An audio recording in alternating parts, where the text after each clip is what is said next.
Where I disagree with people leaving Christianity is because how could you leave something if you know it to be true, right? How could you leave it unless you didn't even really find it?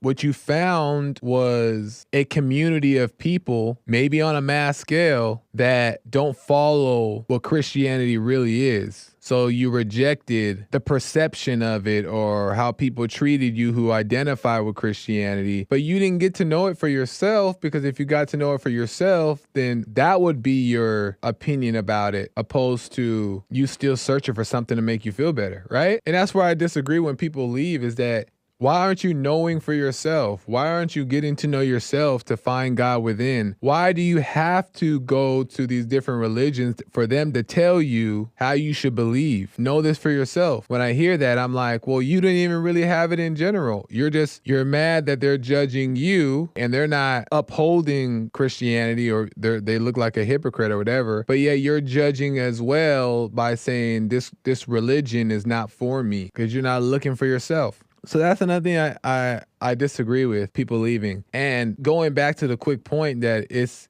the community that's the issue.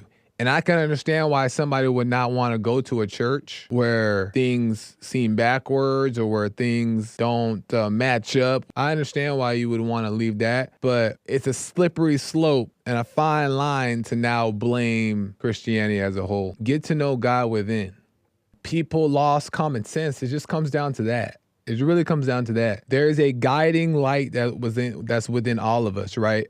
Our intuition within, which is the spirit within, whatever you want to call it, that guides us in all things. And the more we lean onto it and the more we learn God's nature, love, the more we understand what love is, then we're guided by what we know to be true. But when you have a bunch of other people and, society over time tends to fall away from these things and distort the message and say all kinds of things and all kinds of weird teachings and your upbringing and your parents teaching you things that aren't true and all this stuff, right? The light within starts to blurry, right? It gets cloudy. And then eventually it gets so cloudy that you no longer see the light and you're lost in the wilderness.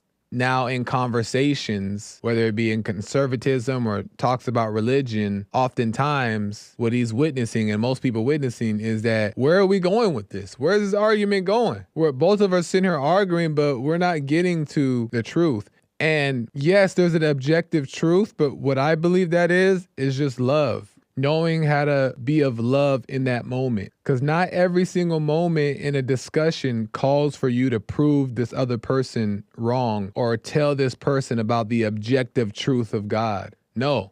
And that's what a lot of people want to do. They want to have answers that they can just use to win arguments or just to whatever. But that's not God's nature. God's nature is of love. And when you're of love and you're present and you're conscious in the moment, you're guided by what you should and shouldn't say and shouldn't do, right? When to talk, when to be quiet, and when to speak the word or whatever, or when to speak like the world. That's another thing too, speak like the world, right? You don't got to sound like a Christian all the time. You know what I mean? So that's what's missing, is this common sense, the teacher within guiding the steps, not the mind guiding, which is the thoughts. So we got to get back to common sense, and we can only do that by stop looking at other people to give us the answers, the community, the culture. Stop looking for other people to dictate how we should feel and do. It's okay to take advice and hear people out, but we got to go directly to God. We could go to him directly. God, what do? I need some help. Help me out here. I'm lost. What do I do, Lord? Help me. Show me the way. Give me a sign. And he'll do it if it's genuine. We go directly to him. So that's the answer to me.